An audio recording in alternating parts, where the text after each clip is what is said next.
এয়া বাঁহ গজালি ইয়াৰ বজাৰত সহজতে পায়, আজিকালি এভেইলেবল হৈছে, আপোনালোকেও আনিব পাৰে। এনেকৈ মই বাকলিখিনি গুচাই লৈছোঁ। ইয়াৰ প্ৰথম তৰফটো এনেকৈ গুচাই ল'ব লাগে। এনেকৈ প্ৰতিখিনিয়ে লাহে লাহেকৈ গুচাই ল'ব লাগে। ইয়াত সম্পূৰ্ণ 2 কিলো বাঁহ গজালি আছে। এইখিনি মই ধুনীয়াকৈ ধুই ল'ম।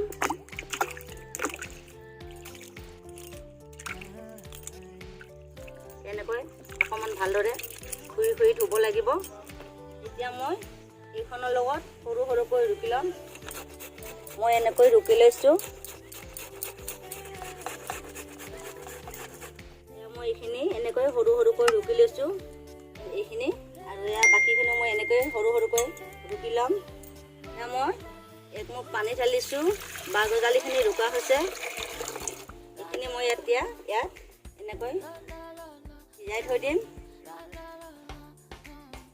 ইয়াত এনেকৈ গজালিখিনি এনেকৈ ভিজাই লৈছোঁ। এইখিনিৰ কাৰণে 1 কাপ নিমখ লাগিব আৰু এইখিনি গোটেইখিনি দিলে 2 কাপ লাগিব। এতিয়া মই ইয়াত নিমখখিনি ঢালি দিম।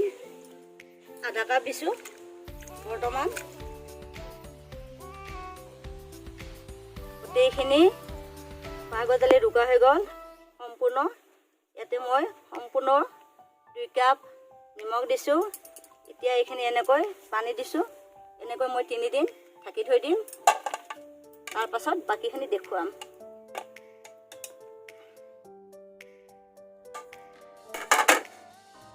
এইখিনি মই 3 দিন ভিজাই থৈ দিছিলোঁ নিমখৰ পানীত। এয়া সম্পূৰ্ণ ইয়াৰ এটা গোন্ধ আছে, এই গোন্ধটো ওলাইছে। যিটো বাঁহৰ গজালিৰ গোন্ধ এটা আছে, সেইটো এনেকৈ পানীত তিয়াই থ'লে ওলাই যায়। এতিয়া মই এইখিনি ভালদৰে পানীখিনি এনেকৈ আতি ল'ম।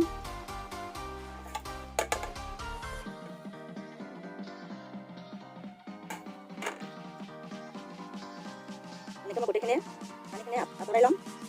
এতিয়া মই এইখিনি চেকি ল'ম।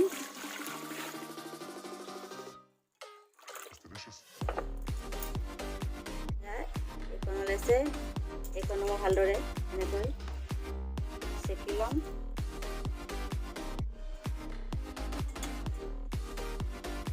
এয়া বাঁহৰ পানী, এইখিনি মই গোটাই পেলাই নিদিওঁ, অকণমান ৰাখিম। মোটামুটি 1 গিলাচ এৰে পৰা পানী ৰাখি থ'ম, আচাৰত ব্যৱহাৰ কৰিম। এতিয়া মই গেছটো অন কৰি লৈছোঁ। এইকেইটা জলকীয়া, শুকান জলকীয়া, দালচেনি এনেকৈ অকণমান ভাজি ল'ম।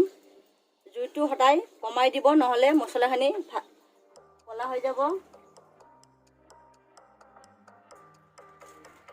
এতিয়া মই ধনিয়া লৈছোঁ আধা বাটি, জিৰা লৈছোঁ 4 চামুচ। এইখিনি মই ধুনীয়াকৈ ফ্ৰাই কৰি ল'ম। এইখিনি মোৰ ভাজা হৈ গ'ল। এতিয়া ইয়াক ঠাণ্ডা হ'বলৈ দিম। গেছটো অফ কৰি দিলোঁ। এইখিনি ঠাণ্ডা হৈ গ'ল। এতিয়া মই মিক্সিত এনেকৈ গ্ৰাইণ্ড কৰি ল'ম।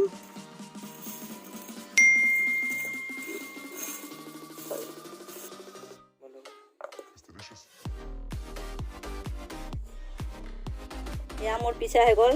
এনেকৈ পিচিলে হ'লে একদম মিহিকৈ পিচিব নালাগে, দেৰদেৰা হৈ থাকিব লাগে। এনেকুৱা হৈ থাকিলে আচাৰবিলাক খাবলৈ ধুনীয়া হয়। এয়া মোৰ এইখিনি হৈ গ'ল। এইটো মই অকণমান মুচি লৈছোঁ। এতিয়া এইখিনি মই ইয়াতে বাকি ল'ম, নিমখ হালধি দি ল'ম। ইয়াত নিমখ দিছোঁ। প্ৰথমতো মই যিহেতু ইয়াত ভিজাই লৈছিলোঁ নিমখৰ পানীত, এতিয়া অলপ কমকৈ দিম। ইয়াত মই ডাঙৰ চামুচেৰে 5 চামুচ নিমখ দিছোঁ, 2 চামুচ হালধি গুড়ি দিছোঁ আৰু 2 চামুচ ৰঙা জলকীয়া গুড়ি দিছোঁ। এতিয়া মই এয়া জিৰা, ধনিয়া আৰু দালচেনি, শুকান জলকীয়া এইখিনি পেষ্টটো এনেকৈ বনাই লৈছিলোঁ। এতিয়া এইখিনি ইয়াৰ ওপৰত ঢালিম। 1 চামুচ, 2 চামুচ, 3 চামুচ, 4 চামুচ, 5 চামুচ। এতিয়া এইখিনি ভালদৰে লৰাই ল'ম।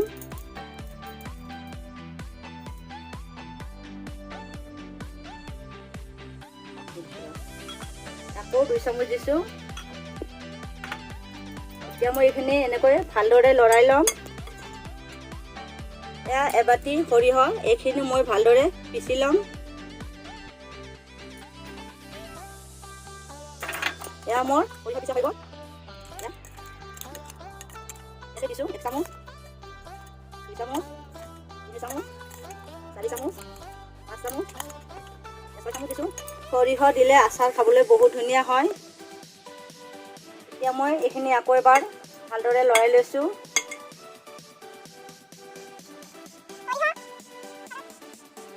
এতিয়া মই এইখিনি আকৌ এবাৰ ভালদৰে মিক্স কৰি ল'ম।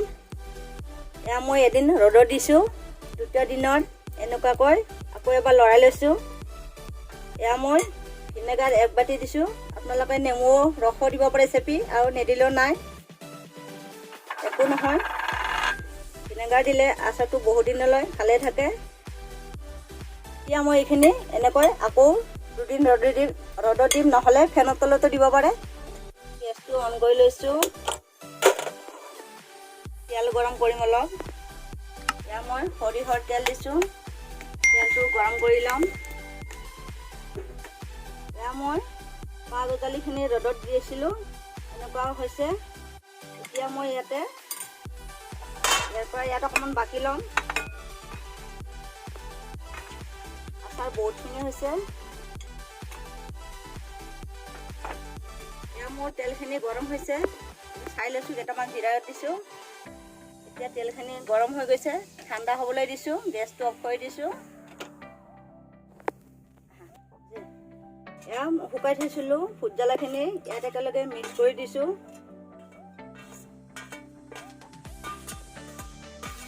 এয়া মিঠাতেলখিনি মোৰ ঠাণ্ডা হৈ গৈছে। এতিয়া এইখিনি জলকীয়াখিনিটো মিক্স কৰি লৈছোঁৱে। এতিয়া মই ইয়াত ঠাণ্ডা হোৱা তেলখিনি ইয়াত ঢালি দিম।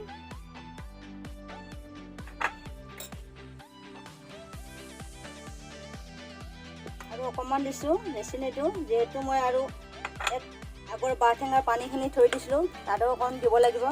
এয়া মই এনেকৈ মিহলাই লৈছোঁ। এইখিনি বাৰটেঙাৰ পানী থৈ দিছিলোঁ, যিহেতু ইয়াত প্ৰয়োজন হয়। এতিয়া মই ইয়াৰ পৰা এনেকৈ চিচা বাটিৰ লগত এনেকৈ 1 বাটি দিছোঁ। এয়া মই ভালদৰে মিলাই লৈছোঁ। এইটো পানী দিলে ইয়াৰ আচল যিটো বাৰটেঙা গোন্ধ ধুনীয়া হয়। এয়া সম্পূৰ্ণ 1 বাটি হৈ গ'ল, আৰু প্ৰয়োজন নাই।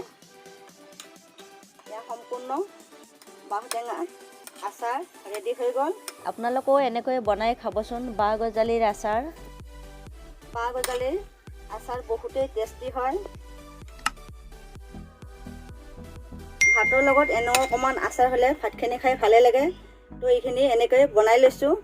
এইখিনি মই এতিয়া এটা বৈয়ামত ভৰাই ল'ম। এয়া মই এইখিনি বৈয়ামত থ'ম। আচাৰ সদায় শুকান বৈয়ামত থ'ব লাগে। ভালকৈ বটলটো চাফা কৰি ভালদৰে এনেকৈ মুচি ৰাখিব। আচাৰত পানী লাগিলে আচাৰটো সোনকালে পুৰি যায়। এতিয়া মই এইখিনি ইয়াত ভৰাই ল'ম। এয়া বাঁহ গজালি হৈ গ'ল। ইয়াৰ ওপৰত মই আকৌ মিঠাতেল অলপ ঢালি দিছোঁ। ইয়াক এসপ্তাহ বা 10 দিন পিছত খাবলৈ উপযোগী হয়।